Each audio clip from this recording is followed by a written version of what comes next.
The first thing I think we ought to talk about are the talks by Charles Mulligan and also by Catherine, looking at the biological or molecular basis of acute lymphoblastic leukemias and how that's evolving. We, as adult oncologists, have become intimately familiar with this concept of pH-like leukemias.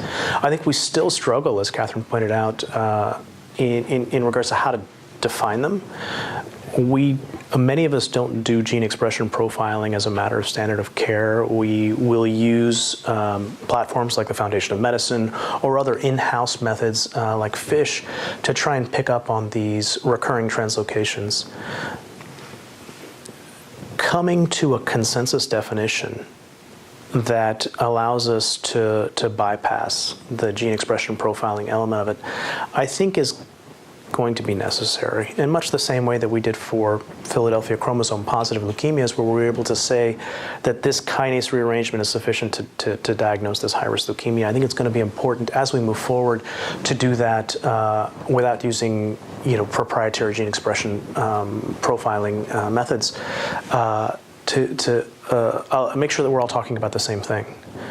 Along the same lines, it is very critical that we understand from the beginning, who are these patients?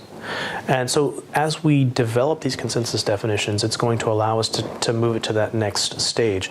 We need to be able to identify high-risk leukemia patients on day one.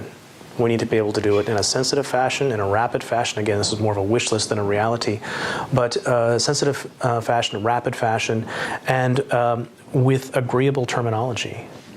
If we see this mutation, it means this.